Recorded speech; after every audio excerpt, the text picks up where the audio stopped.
E aí, tudo certo? Hoje a gente vai falar de um assunto que, olha, pode ser o seu passaporte para aprovação em concursos: colocação pronominal.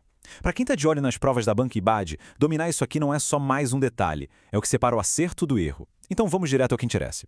Dá uma olhada nessa frase. Soa bem normal, né? É o tipo de coisa que a gente fala e ouve por aí o tempo todo. Mas a pergunta de R$1 milhão é, numa prova, uma construção assim, passa?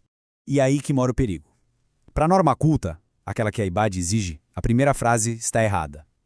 Regra de ouro: nunca, jamais comece uma oração com esses pronomes átonos. O jeito certo é: disseram-me. Parece um detalhezinho bobo, mas é o tipo de detalhe que define uma vaga. Para a gente dominar isso de vez, a gente precisa primeiro conhecer o campo de jogo. Só existem 3 posições que um pronome pode ocupar em relação ao verbo, e são justamente esses nomes técnicos que aparecem nas questões. E as posições são estas: a próclise, quando o pronome vem antes do verbo; a ênclise, com o pronome depois, coladinho com o hífen; e a tal da mesóclise, que parece um bicho de 7 cabeças, mas é só o pronome ali, ó, no meio do verbo. O jogo todo é saber quando usar cada uma. Agora a gente chega na verdadeira arma secreta, o pulo do gato para resolver a maioria das questões. Pensa comigo no conceito de palavras ímã. É isso mesmo, como se fossem ímãs de verdade que puxam, que atraem o pronome para um lugar específico.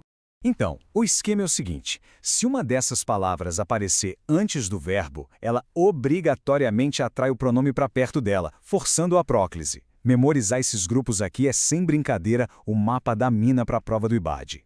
Olha só como funciona na prática. A palavra ninguém é um ímã negativo. Automaticamente ela faz o quê? Puxa o me para antes do avisou. Falar ninguém avisou-me na hora da prova é erro na certa. Simples assim. Acontece a mesma coisa com advérbios. Sempre é um ímã poderoso. Ele força o T a ficar ali, antes do verbo. A lógica não muda. Encontrou o ímã, o pronome cola nele.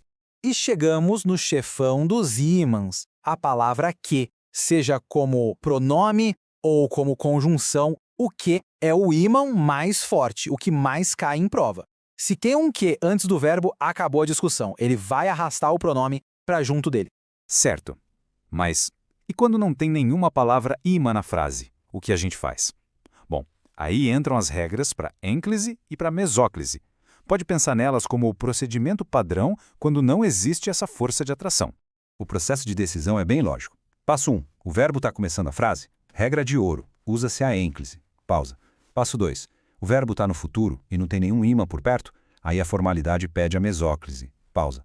E passo 3. Para outros casos, como gerúndio sem a preposição em, a ênclise volta a ser a moça escura. Chegou a hora da verdade. Vamos pegar essa estratégia toda e aplicar numa questão real, do jeitinho que a Banca IBAD gosta de cobrar. Tá aí a questão, o enunciado que é a alternativa incorreta. Nossa tática é simples, vamos olhar cada uma e caçar as palavras ímã. Bora lá. Logo na letra A, tem alguma palavra ímã antes de disseram? Não, né? E o que está acontecendo? O pronome me está lá na frente de todo mundo, começando a oração. Como a gente viu, isso é exatamente o que não pode acontecer na norma culta. Achamos a nossa resposta. É essa que é incorreta. Mas, só para confirmar, vamos dar uma olhada nas outras. Na letra B, a gente já acha o nosso primeiro ímã, a palavra não. Como um ímã negativo, ela obrigatoriamente puxa o lhe para antes do verbo. Não lhe entregaram, tá perfeito, próclise obrigatório. Agora, na C, outro ímã da nossa lista aparece, a palavra quando. E o que ele faz? Exatamente isso, ele atrai o pronome se para antes de manifestou. Construção certíssima. E por último, a D. O verbo é diria, que é futuro do pretérito. Tem alguma palavra ímã antes dele? Não. Então a regra para o verbo no futuro sem essa atração se aplica. Mesóclise. Dir-se-ia é a forma culta e correta para essa situação. Então, a estratégia para levar para a prova fica muito clara. Primeiro, procure a palavra ímã. Se ela estiver ali, a resposta é próclise. Se não estiver, aí sim é hora de checar as outras regras, como o início de frase ou o tempo do verbo. Simples, direto e muito eficaz. Isso tudo deixa a gente com uma pulga atrás da orelha. Como é que a gente equilibra esses dois mundos? A língua que a gente fala no dia a dia, mais solta e natural, e a rigidez na norma culta que as provas cobram. É algo para se pensar, não é mesmo?